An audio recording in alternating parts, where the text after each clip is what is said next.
Je suis heureux d'être parmi vous, donc cet aéropage de spécialistes en matière de gastro-entérologie. J'espère que ma contribution aidera un peu à la perception de la maladie chronique. Je voudrais me poser une question, et à vous également. Est-ce que le modèle biomédical classique est capable d'appréhender la maladie chronique? Apparemment, c'est difficile. C'est pour cette raison qu'on a besoin d'un modèle un peu plus large.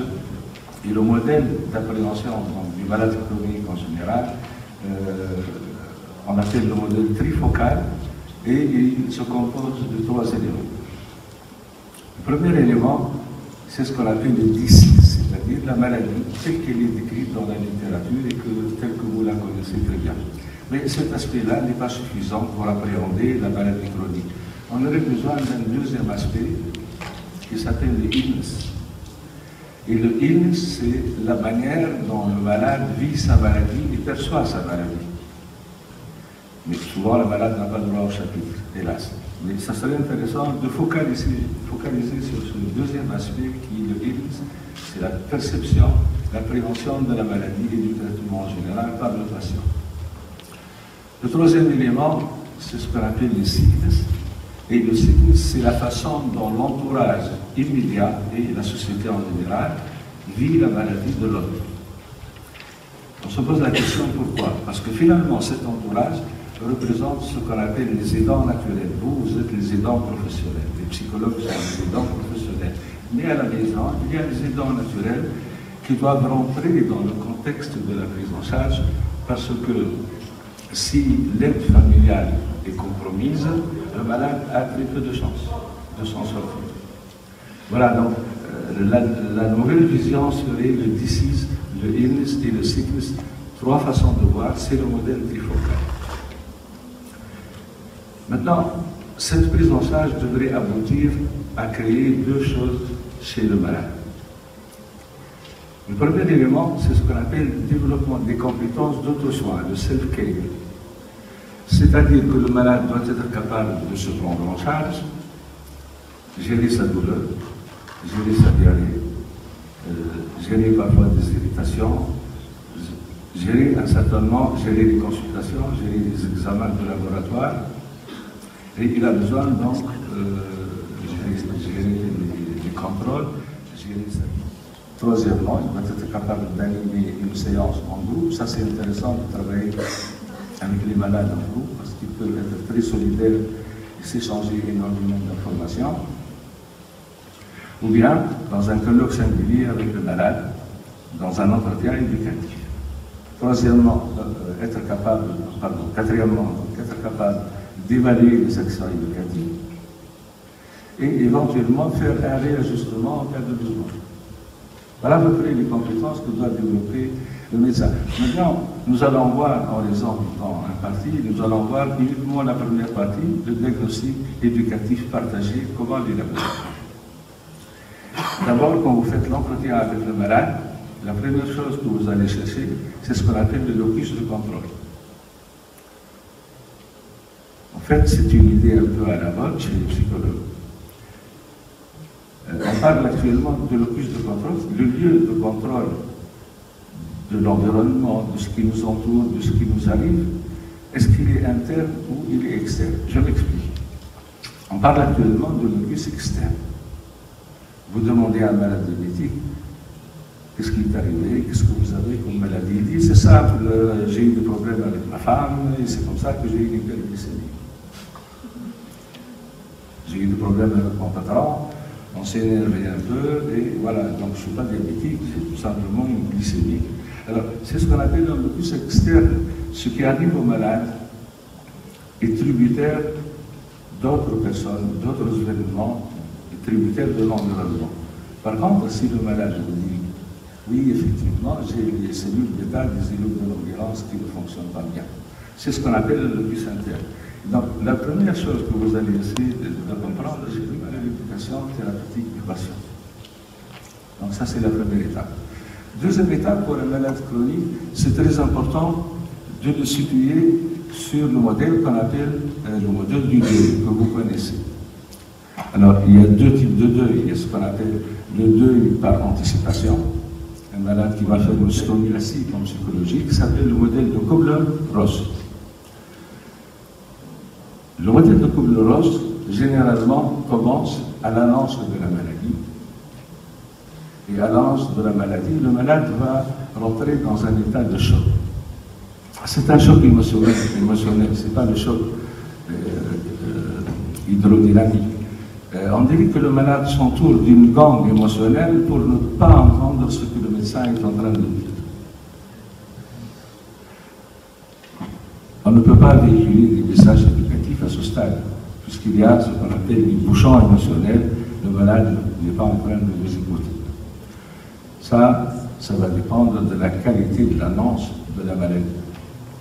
La deuxième étape du modèle de Ross, c'est ce qu'on appelle le déni. Alors, le déni, c'est que le malade refuse d'accepter sa maladie. Et vous avez des signes, des informations à collecter lors de l'entretien qui vont vous prouver que le malade est dans la phase du déni. Qu'est-ce qu'il va faire? En fait, il va refuser le diagnostic. Et il va faire appel à d'autres médecines parallèles, à des charlatans, il va faire appel, il va avoir recours à plusieurs choses, et donc c'est un signe de déni.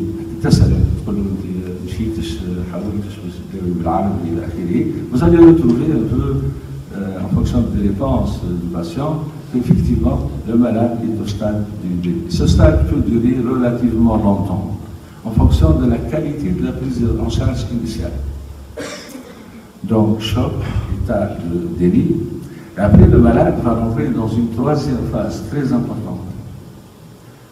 C'est la phase de la révolte et de la colère. C'est une phase assez agressive. L'agressivité peut être dirigée contre lui-même. Donc, vous avez des tentatives de suicide parfois. Quand ces malades sont hospitalisés, ils sont étiquetés comme malades indisciplinés.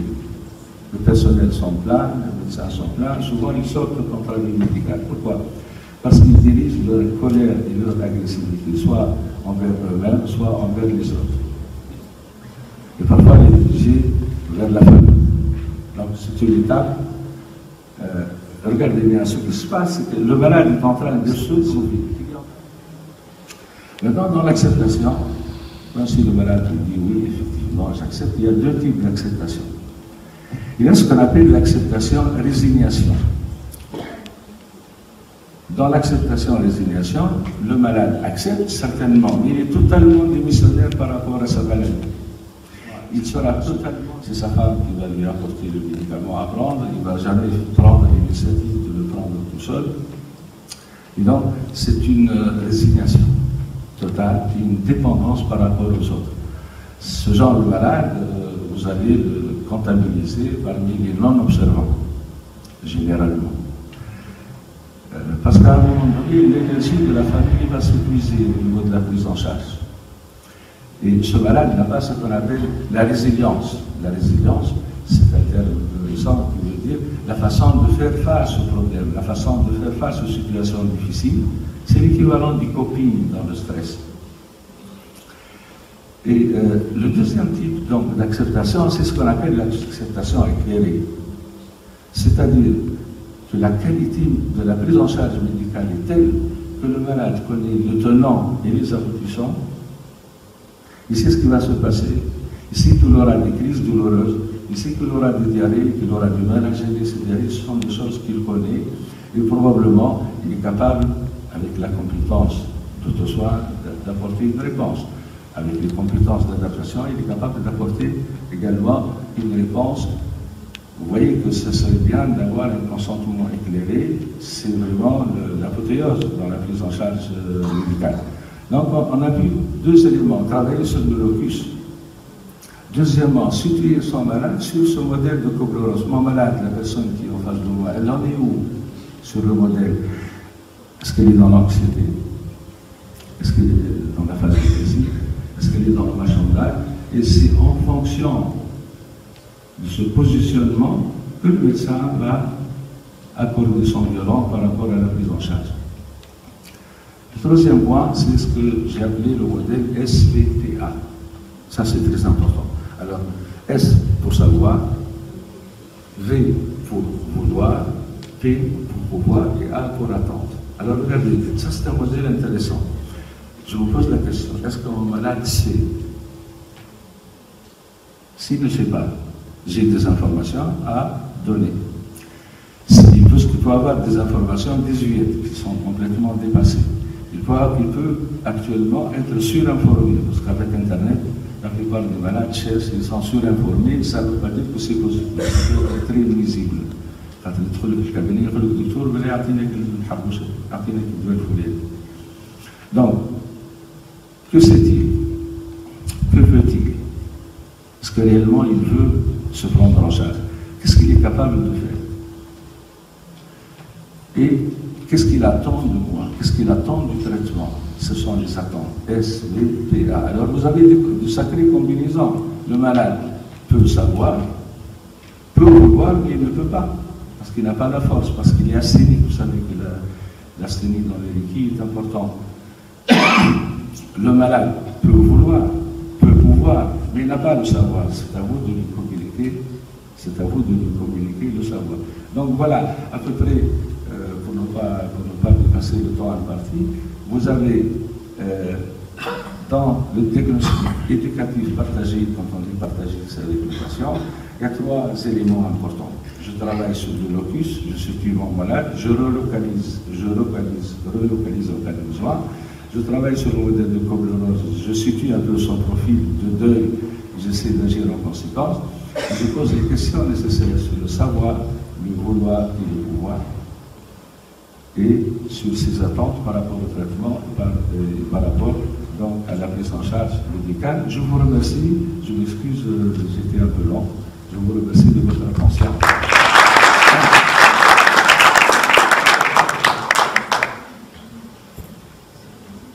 Les questions, c'est pour maintenant. Alors, s'il y a des questions. Moi, je voudrais savoir les différentes phases que vous venez de décrire durent combien? Ça dépend des malades. Différentes phases Durent combien de temps? Les phases successives par lesquelles passe le malade? C'est une excellente question. Les phases vont durer en fonction de la qualité de la prise en charge médicale. En fait, si le médecin est initié ou préparé à l'annonce du diagnostic, il est préparé, il est convaincu que la véritable prise en charge va dépendre du patient lui-même, il investit dans le patient, la plupart des étapes vont être écoutées. Mais je prends l'état, par exemple, du déni. Chez certains malades peut durer jusqu'à 10 ans, parce que la qualité de la prise en charge n'est pas bonne, il n'y a pas eu carrément de prise en charge. Parce qu'on annonce une maladie chronique comme on annonce une maladie ordinaire. Et il y a une notion importante aussi, le fait de dire au malade que c'est une maladie qui ne guérit pas, mais qu'on arrive à soigner. Ça, c'est une notion importante. On n'arrive pas, elle ne guérit pas la maladie, mais on arrive à la traiter. Voilà.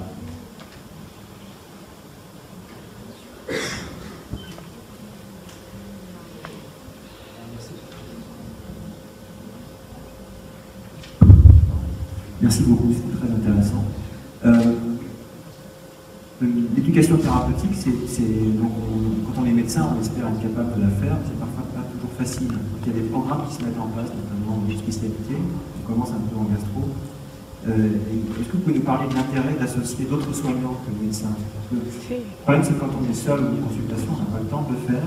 Peut-être finalement que le contact n'a pas été très facile. Et que parfois, une infirmière, d'autres soignants du service.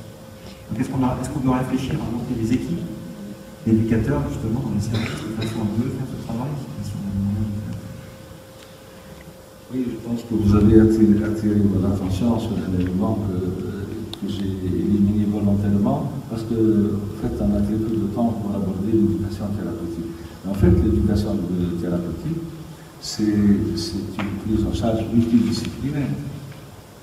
Il y a des tâches qui seront déléguées aux pharmaciens quand il s'agit d'expliquer les médicaments, des tâches qui seront déléguées aux infirmières ou aux nutritionnistes pour expliquer certains régimes, pour accompagner dans le régime. Je pense que vous avez raison. C'est une omission, mais c'est une prise en charge carrément multidisciplinaire, qui est très difficile à faire dans des consultations privées, mais qui est faisable dans le milieu hospitalier. Je ne sais pas si j'ai bien répondu à la... Oui, très bien. Je voudrais poser une autre question qui est notre pratique quotidienne. Pensez-vous que pour les maladies chroniques, et en particulier puisqu'on parle de Mickey, il faille plus encourager la famille ou essayer de dégager le patient de sa famille pour qu'il se prenne en charge, disons, de manière autonome. Parce que souvent, nous avons une espèce de... La famille se remet à couver le patient, surtout quand il est relativement jeune, et là, il va régresser quelque part, il va revenir, comme vous l'avez dit, à des comportements relativement immatures. Alors, est-ce que ça, c'est à respecter et même à encourager, ou est-ce qu'il faut au contraire essayer de détacher petit à petit, surtout, je pense en particulier à la place de la mère? Généralement, la famille est un élément de base, notamment chez nous, dans le soutien de la personne malade. Mais ça ne veut pas dire que la famille ne peut pas être toxique et peut empoisonner le malade. Quand il y a une surprotection, c'est sûr que le malade aura tendance à devenir dépendant. Maintenant, ça c'est à résoudre au cas par cas. Chaque patient a un milieu familial qui lui est spécifique, il a un profil personnel qui lui est spécifique. Il a un positionnement sur le modèle de Koudros qui est particulier. Donc c'est travaillé au cas par cas. Mais ne pas oublier ce qu'on appelle les aidants naturels. Ils peuvent jouer un rôle très important, ce qui est la famille. Parfois, ce n'est pas forcément la famille, c'est ce qu'on appelle les personnes significatives. Parfois, qui sont des amis, etc. Mais il y a un élément très important, c'est ce qu'on peut faire à l'intérieur de l'association. C'est ce que peuvent faire les malades entre eux, au sein d'une dynamique de groupe, qu'est-ce qu'ils peuvent s'échanger comme information, qu'est-ce qu'ils peuvent se soutenir, etc. Moi, je me souviens, dans une réunion d'association, c'était sur la polyarthrite rhumatoïde, notamment des patientes qui se passaient des secrets importants. Par exemple, quand la femme va pour retirer de l'argent dans un guichet, dans un DAB, l'autre lui a dit qu'il faut utiliser une pince à linge. Ça a aidé énormément pour retirer la carte, parce que c'est pas évident pour quelqu'un qui est en crise douloureuse avec une polyarthrite, c'est pas évident de retirer. J'ai changé un peu de sujet, ça n'a rien à voir. Mais c'est à peu près le même principe. Au sein des équipes de malades, des groupes de malades peuvent s'échanger énormément d'informations et ça peut être très enrichissant, des prises en charge de l'éducation.